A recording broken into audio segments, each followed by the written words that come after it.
ភក្ត្របត់បិណ្ឌជុំខ្មែរតែងជួបជុំគ្រប់ក្រុមគ្រួសារ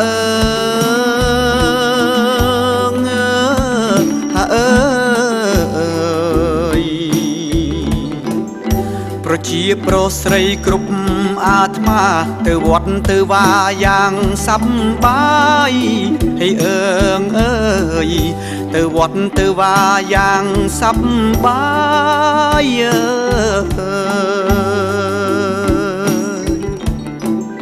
តែមានអ្នកខ្លាំងមិនព្រមធ្វើបុណ្យពពាំងពោពូននៅតែទៀមស្រើ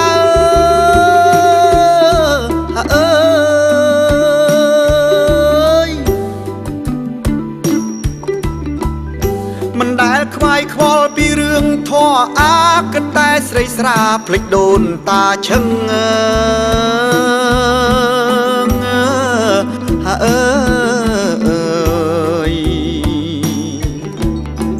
កាលលោកនៅរួមលោកតែងខំប្រឹងមិនដេចកូនប្រលឹងភ្លេចលោកថ្លៃហើយអើយកូនចៅប្រលឹងមិនដេចភ្លេចលោកថ្លៃ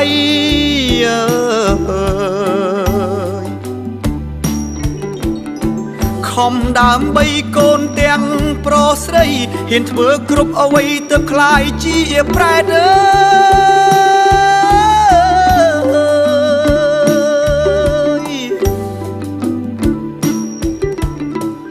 នាងមកពីហេតុស្រឡាញ់កូនពេកឥឡូវមកដេកនៅក្នុងអវជ័យ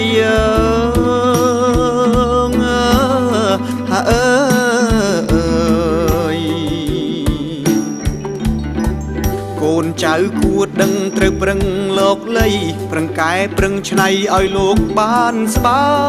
យហើយអើយប្រឹងកែប្រឹងឆ្នៃឲ្យលោកបានស្បើយធ្វើបុណ្យដាក់ទានឧទ្ទិសកុសលឲ្យនោះទើបជាត្រោយលោកបានសុខសាន្ត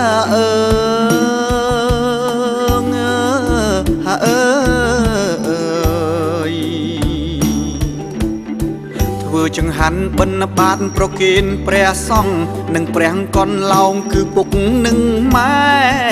ហើយអើយ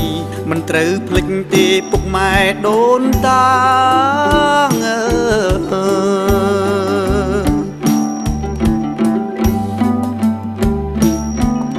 ហើយអើ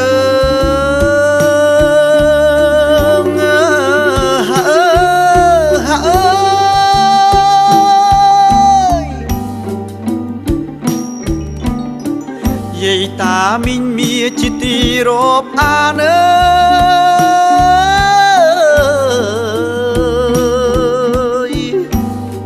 ខ្ញុំច្រៀងតាមលំអានក៏ត្រូវប៉ុន្មានសូមត្រាប្រណី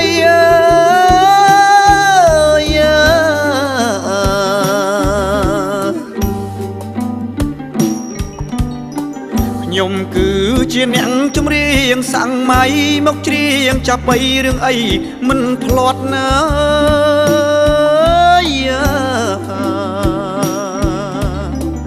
ឥឡូវដល់ពេលខ្ញុំត្រូវទៅវត្ត